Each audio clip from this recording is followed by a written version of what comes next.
सीधे लिए चलते हैं, आपको लोकसभा की कार्यवाही हो गई है शुरू, सीधी तस्वीरें आ रही हैं सामने, वो तस्वीरें दिखाते हैं आपको। Shri Dean Kuriakose ji. Sir, I rise to lay the 366 report on demands for grants 25-26 pertaining to the Ministry of Youth Affairs and Sports in English and Hindi version of the Standing Committee of Education, Women, Children, Youth Affairs and Sports as listed against by name at serial number 7 in today's order paper. P. Chandrasekhar. Pursuant with para 5 of the Appendix 1 of Delegation of Financial Power Rules 2024 regarding withdrawal of advance from Contingency Fund of India, I would like to lay a statement on the table of the House that Ministry of Finance dated 15/1/2025 conveyed the sanction of President of India for amount 235 crore 95 lakh and 10,000 on the request made by Department of Telecommunications, Ministry of Communications, and an amount of rupees 141 crore 5,91,093 was withdrawn from contingency fund during the budget session of Parliament to provide loan to MTNL for servicing of the sovereign guarantee bonds of series 7C, 7D, 8B, 8D and 7E. Thank you. Item number 9, Shri Kiren Rijiju ji. अध्यक्ष महोदय, मैं निम्नलिखित प्रस्ताव पेश करता हूं कि ये सभा 1 अप्रैल 2025 को सभा में प्रस्तुत कार्य मंत्रणा समिति के 9वें प्रतिवेदन से सहमत है।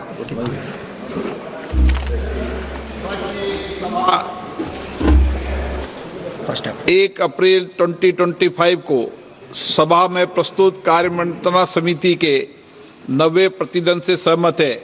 जो सदस्य प्रस्ताव के पक्ष में हाँ कहें, जो सदस्य प्रस्ताव के विरोध में ना कहें, मेरे विचार में निर्णय हाँ वालों के पक्ष में, हाँ वालों के पक्ष में प्रस्ताव अनुमोदित किया जाता है।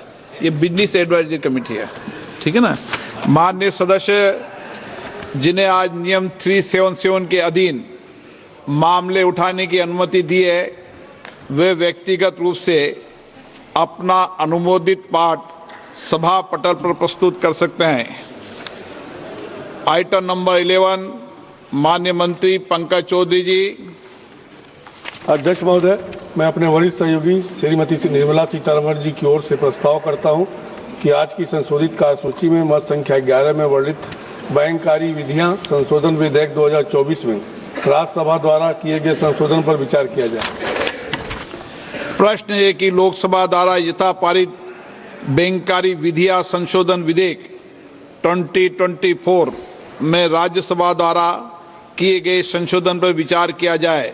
जो सदस्य इसके पक्ष में हाँ कहें, जो सदस्य विरोध में ना कहें, मेरे विचार में निर्णय हाँ वालों के पक्ष में, हाँ वालों के पक्ष में हुआ, प्रस्ताव स्वीकृत हुआ। अब मैं संशोधनों को सभा के मतदान के लिए रखूंगा।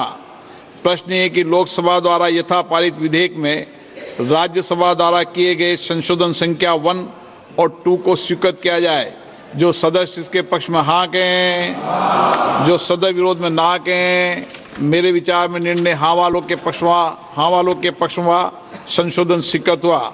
मंत्री जी अब प्रस्ताव करें कि लोकसभा द्वारा यथा पारित विधेयक में राज्यसभा द्वारा किए गए संशोधन से सभा सहमत है। महोदय, मैं प्रस्ताव करता हूं कि राज्यसभा द्वारा विधेयक में किए गए संशोधनों पर सहमति दी जाए। प्रश्न ये है कि लोकसभा द्वारा यथा पारित विधेयक में राज्यसभा द्वारा किए गए संशोधन से सभा सहमत है। जो सदस्य इसके पक्ष में हाँ कहें, जो सदस्य विरोध में ना कहें, मेरे विचार में निर्णय हाँ वालों के पक्ष में, हाँ वालों के पक्ष में हुआ, प्रस्ताव स्वीकृत हुआ। लोकसभा द्वारा यथा पारित बैंककारी विधियां संशोधन विधेयक 2024 में राज्यसभा द्वारा किए गए संशोधन सभा में सभा सहमत हुई। आइटम नंबर 12 और 13 को एक साथ सभा में लिया जा रहा है। वक्फ संशोधन विधेयक 2025 संयुक्त समिति द्वारा यथा प्रतिवेदित और मुसलमान वक्फ निरसन विधेयक 2024 माननीय मंत्री किरण रिजिजू जी।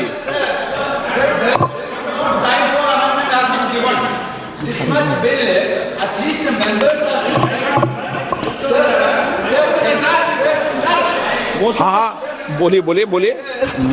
This type of bill, when you are bringing it to the house, at least the members has to have the power to give amendments. Yesterday, what happened, sir?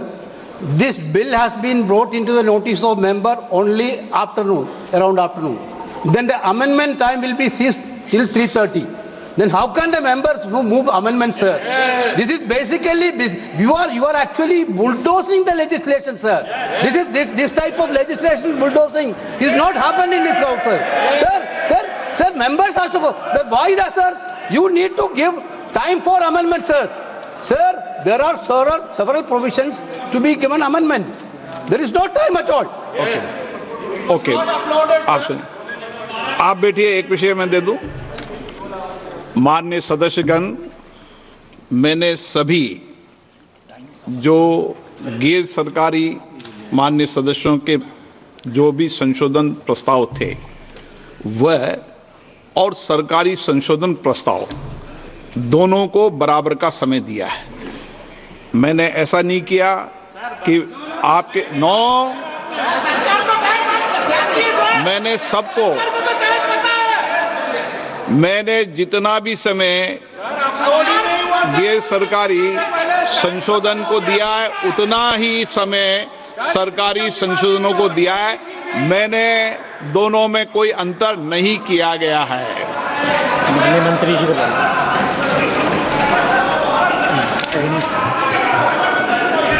हाँ, एक minute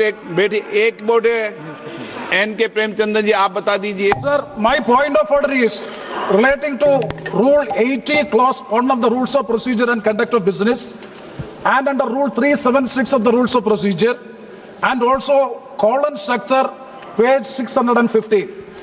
Sir, now this House is considering a bill, Waqf Amendment Bill 2024, as reported by the Joint Committee, Parliamentary Joint Committee. We are not discussing the original bill. It is as reported by the Joint Parliamentary Committee. My definite question to the Honorable Speaker, sir, is whether the Joint Parliamentary Committee has the right to incorporate new provisions in the bill. It is beyond the powers and ambit of the Joint Parliamentary Committee. They have incorporated so many new provisions. I have no objection in respect of those provisions. Even 2A also, it is appreciable. We don't have any objection. Sir, very serious technical matter. And kindly see, only even the House, Speaker sir, even the House do not have the authority to make wait, you can reply after that. You can reply after. Sir, you can reply after.